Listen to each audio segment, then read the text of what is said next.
All right, I'm going to start off. It's tough being a dad and a coach sometimes. And my daughter's playing for Montevideo Mustangs, okay? And they had their championship Saturday today. So they're the 1 seed. They're undefeated, okay? So they started in the semifinals. I believe they beat Skyline. I got to the first half of that. And then I had to leave and come coach this game. And so they're playing, I assume they played Pence in the championship. But she won a championship today, and that's awesome, man. I was shouting out my daughter, Addison. That is cool stuff, man. Anyway, all right. Like really good defensive effort from us. I thought the job we did on Anderson and Garrett was really, really good. And obviously that's what we took away from our first matchup was those two. I mean, Anderson was 12 for 14. Like Garrett ran the show as a point guard. And so we had 2 different ball screen coverages that we were going to roll in this game with. One was a hedge, which we did the first quarter. And then we came out second quarter and tried a drop coverage, and that did not work at all. So we went right back to the hedge. I just thought as a team, and again, Zakiah guarded Garrett for most of the game and Barnes guarded Anderson for most of the game. But man, it's so much team effort in there, right? On a hedge, right? You're sending Barnes out 2 slides. Somebody's got to cover Anderson for those minutes in the paint. So just a great team effort defensively, and that's who we have to be. And it's who we were this week, but it's who we have to be. So proud of the effort. Obviously, Peyton was awesome today, but I thought Zakiah Stevenson was her floor game was great. And I know she didn't score it great, but 4 assists, no turnovers, 5 rebounds, 6 fouls drawn, 2 steals. Sign me up, man. I love it. Let's talk about Zakiah since you were speaking of that to begin with. And you were trying to find ways to subtly change the direction in which the Dukes were going there.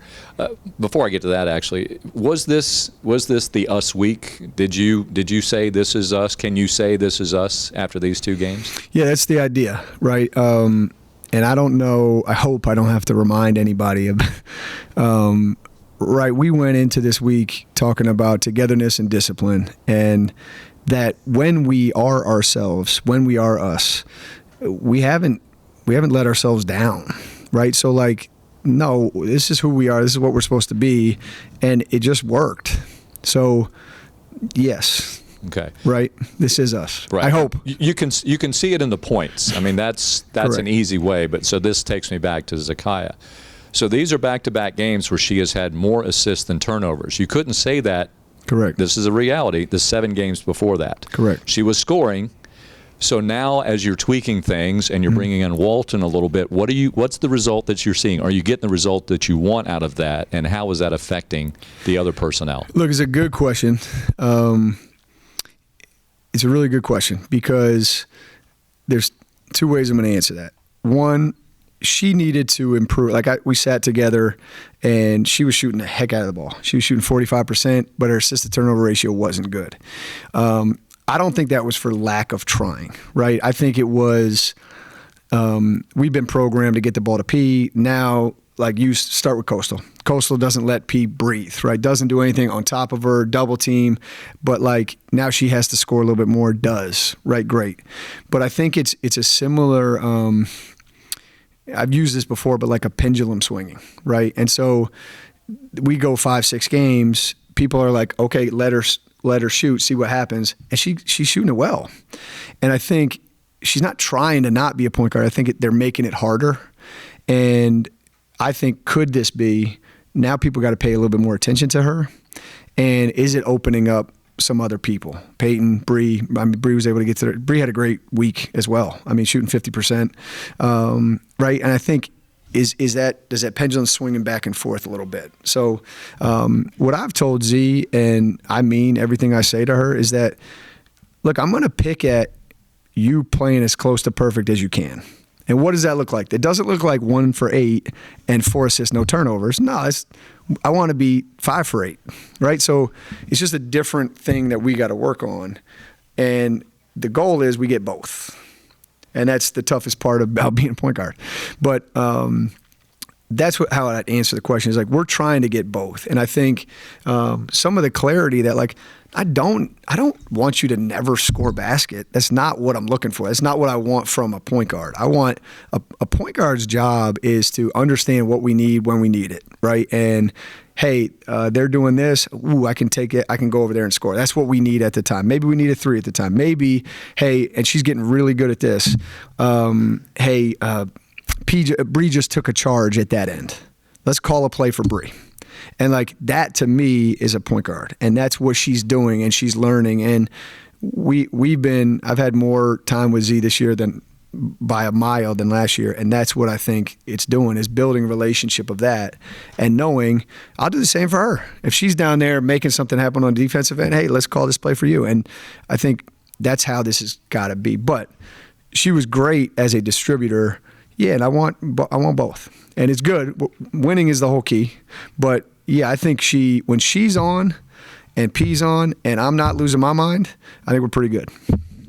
Creating shot opportunities is what a point guard needs to do, Correct. right? Correct. Take us through that second quarter, coaching it wise, because neither team shot particularly well in there. You had a chance really to blow the lid off of it early. But Georgia Southern didn't shoot well, but neither did the Dukes. But take us through what you were doing there. Yeah, it got a little the defense was fun, but it got a little out of whack with foul trouble and then fatigue. And so those two things threw our lineup kind of out of whack. I thought I overplayed a couple people where they got more tired than you would want to. But the message for me is like, okay, you're going to have a 9-point quarter somewhere, make sure you're defending. And I thought that was the difference between our losing week and this week right now, is that like shots weren't going. It was real choppy. And even though we were getting foul calls, we didn't get to the line as much as I wanted to.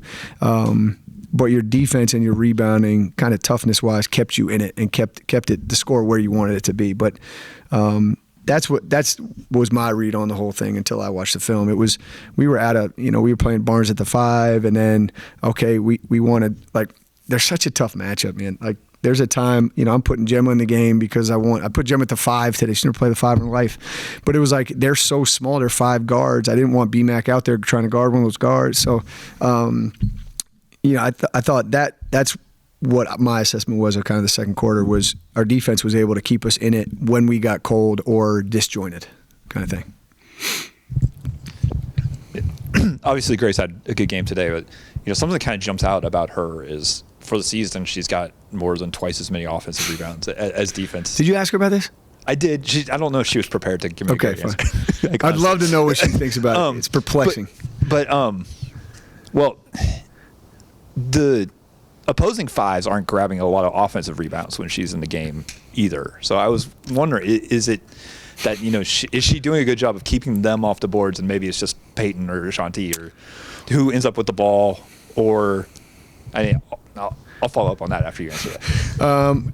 Combination of that. Now, look, we've turned up the heat on Grace as far as how hard we're being on her, and I think she's responding really well.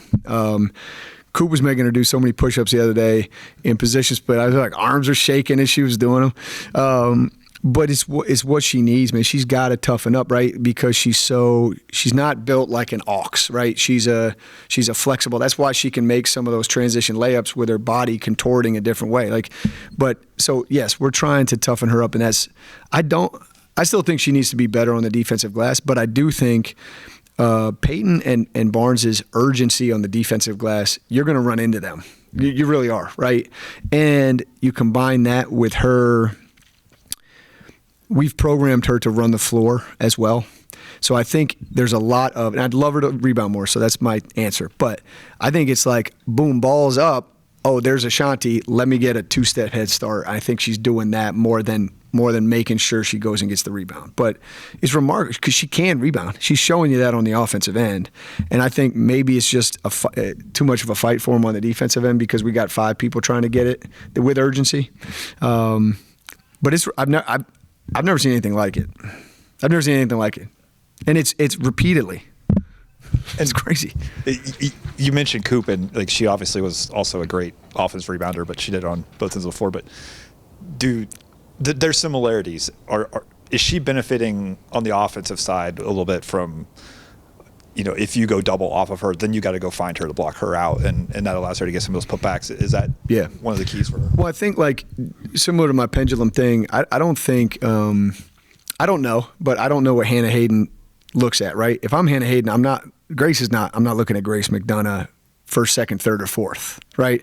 I'm like, okay, Peyton, Barnes, Bree, Z, right? That combination. All right. Hey, Delilah, right? I don't know. So I think she benefits a lot from them. And I do think that does remind me of Coop in the sense of when Coop's freshman year, man, it was Muff, Perez, Gwathmey, and Dee Dee Griffin. And again, Perez was a lethal scorer. Gwathmey was a player of the year, averaged 21 a game, and Muff was a point guard who was creating stuff. But so all you got to do really is catch and score, get offensive rebound, score. But when Gwathmey's driving or Peyton's driving, I do think people are so aware of those four that I think it helps her offensive rebound. Now I do think she's got a knack for it. She's got to use it on the defensive end though. She has to. We're going to need it real quick here. And Peyton said that you guys just happened to kind of have that moment of realization while you were at home. But clearly you play in maybe a different environment here than a lot of places you go on the road, things like that. Is it significant that you've been blowing teams out here and struggle a little bit on the road? And is that something you have to kind of prepare for and get the same kind of effort when you leave here? Yeah, I'm searching a little bit and I'm careful with it because I don't believe in the blanket statement, right, of we're not a good free throw shooting team. No, we missed free throws today. That's how I like to look at it, right? Instead of I can't make a shot. No, you just didn't make a shot today. So we haven't played well on the road in conference yet, well enough. Coastal you win, but you're not playing as well as this. I'm going to analyze that in my own dark house, kind of thing. But we just the bottom line is you got to show up and play better on Monroe on Thursday. Is that Thursday? Right? So that's what this is to me. And so our environment, incredible. The best environment in the Sun Belt by a mile. Okay? So that part does help us. But it's the environment here hasn't changed in the last year, right? It's always been that for us. Especially, man, you bring me back to Convo days. I'll tell you some stories about environment back there, man. That was awesome. But right, you see what I'm saying? It's this environment hasn't changed. I just think each team is their own team, and who you're playing on the road initially also plays a factor in that too. Because you're playing at Coastal first game of the year. I know their record isn't good, but it's the first game of the year. Everybody's 0-0. Everybody thinks they're going to win a championship, et cetera, right? So you can spin it like that. But we haven't played as well as I want to play on the road, and it's defensively, right? And it's people being in their home arenas, being more comfortable.